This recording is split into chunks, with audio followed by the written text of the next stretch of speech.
Terima kasih Anda masih bersama dengan kami. Bagi Anda yang baru saja bergabung, kami hadirkan kembali 3 berita utama hari ini. Banjir rendam ribuan rumah di Kabupaten Serdang Bedagai tersebar di 8 kecamatan.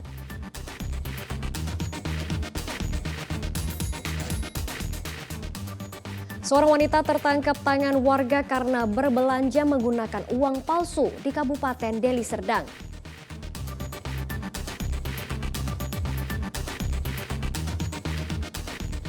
Jelang Natal dan Tahun Baru, ribuan penumpang tiba di Terminal Penumpang Bandar Deli Belawan, Kota Medan.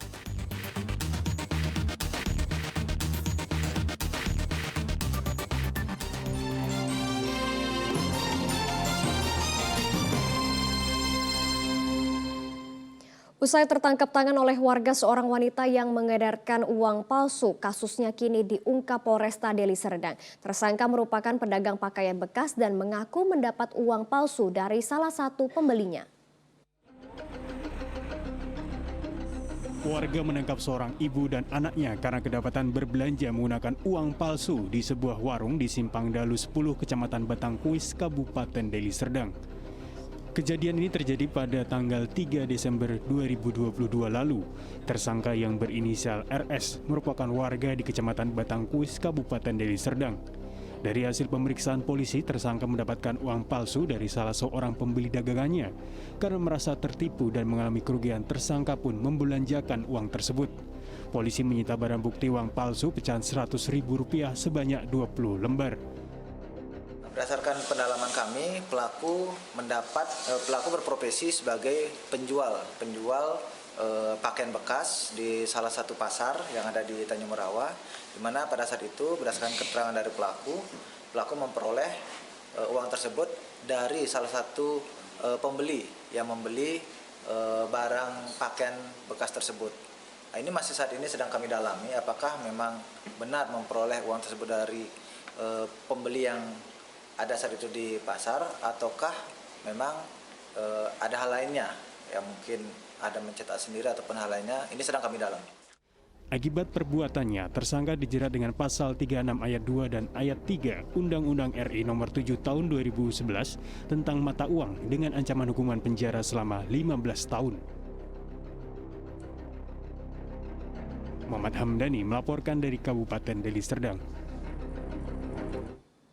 Informasi lainnya untuk Anda, sebanyak 2.000 lebih penumpang asal Batam, Kepulauan Riau tiba di Terminal Penumpang Bandar Deli Belawan, Kota Medan. Lonjakan penumpang menjelang perayaan Natal dan Tahun Baru meningkat hingga 70%.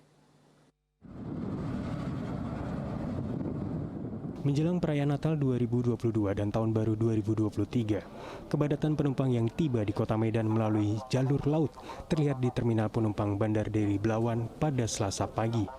Sebanyak 2.607 penumpang asal Tanjung Priok, Jakarta, Tanjung Balai, dan Batam, Kepulauan Riau tiba di Kota Medan menggunakan transportasi laut kapal motor Kelut. Lonjakan penumpang meningkat sebanyak 70% terjadi menjelang perayaan Natal. Para penumpang yang diketahui bekerja di Jakarta serta Batam kembali ke Kota Medan untuk berkumpul dan berlibur bersama keluarga. Tak hanya kedatangan, PT PLNI juga memberangkatkan 1.084 pemudik dari Terminal Penumpang Bandar Deli Belawan pada Selasa siang. Kalau kita lihat di bagian untuk arus mudik ini ya, kebanyakan itu penumpang turun aja. Seperti minggu lalu itu 2.600 penumpang, hari ini juga turun 2.600, namun selama 2 minggu terakhir ini itu hanya sekitar 1.000-an seperti biasanya, seperti itu. Bang, selain kapal Kelut, Bang, ada juga didatangkan kapal lain, Bang, untuk antisipasi lonjakan penumpang? Untuk antisipasi kita mau nambah satu armada, yaitu KM Dorolonda yang akan berangkat pada tadi siang dari Batam, besok pagi akan tiba di Bandar Deli Belawan sekitar jam 7 pagi dan akan berangkat dari Belawan besok jam 11 siang. Salah satu penumpang menyebutkan memilih transportasi laut karena harga tiket kapal laut lebih murah dibanding moda transportasi lainnya untuk perjalanan mudik ke kampung halaman. Menurut saya karena lebih ekonomis, terus santai juga, Kak. Oke, rencana pulang nanti mau naik apa lagi? Kelut lagi. Kelut juga ya.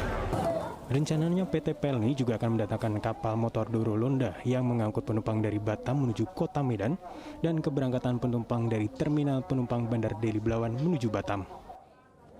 Muhammad Hamdani melaporkan dari Kota Medan. Guna mewujudkan perlindungan hukum dari negara dan memberikan pengawasan untuk pekerja migran Indonesia, sebanyak 5 bandara di Indonesia telah memiliki fasilitas launch VVIP untuk para pekerja migran Indonesia. Besarnya peran para pahlawan devisa yaitu pekerja migran Indonesia mengharuskan pemerintah lebih aktif peduli akan perlindungan setiap orang yang bekerja di luar negeri. Sebanyak 5 bandara di Indonesia, salah satunya Bandara Internasional Kuala Namu yang ada di Kabupaten Deli Serdang, telah menyediakan launch VVIP untuk mempermudah PMI ketika melakukan keberangkatan dan kepulangan. Fasilitas tersebut menyediakan fast track yaitu keimigrasian yang memberikan kelancaran pelayanan kepulangan dan keberangkatan bagi PMI. Pos pelayanan dan pengaduan, serta launch khusus bagi PMI. Bagi PMI dari Sumatera Utara, tapi juga dari provinsi lain loh, yang transit dari sini, baik resmi maupun sayangnya masih banyak juga secara ilegal oleh tangan-tangan kotor yang melakukan penempatan tidak resmi, dengan mengambil keuntungan dengan bisnis kotor itu. Berdasarkan data World Bank dan Badan Perlindungan Pekerja Migran Indonesia (BP2MI), sebanyak 4,5 juta pekerja migran Indonesia menjadi korban penempatan pekerja secara tidak resmi. Merujuk data tersebut, pemerintah Provinsi Sumatera Utara akan berkolaborasi dengan TNI Polri dan pihak kecamatan hingga kepala lingkungan untuk selalu melakukan sosialisasi kepada warganya terhadap bahaya menjadi PMI ilegal. Kerja kemudian juga dengan aparat hukum, makanya hadir juga tadi perwakilan dari yang mewakili Pak Kapolda, Pak Kajati dan sebagainya. Kita berkolaborasi ya, dan sampai dengan tadi juga disampaikan oleh Pak Purba dari DPRD Provinsi Sumatera Utara, sampai nanti dengan tingkat kepala lingkungan ataupun yang terkecil, ini harus kita informasikan, kita sosialisasikan bahwa kerja ilegal atau migran ke luar negeri, kerja migran ke luar negeri yang tanpa melalui jalur yang legal itu tidak diperbolehkan. Dengan adanya fasilitas launch VVIP bagi pekerja imigran Indonesia di Bandara Kuala Namu, diharapkan pekerja migran Indonesia terjamin keamanannya ketika berangkat ke luar negeri maupun ketika pulang ke tanah air. Muhammad Hamdani melaporkan dari Kabupaten Deli Serdang. Dan laporan tersebut mengakhiri berita Medan hari ini. Saya Janet Lee berterima kasih atas perhatian dan kebersamaan Anda. Selamat beraktivitas dan sampai jumpa.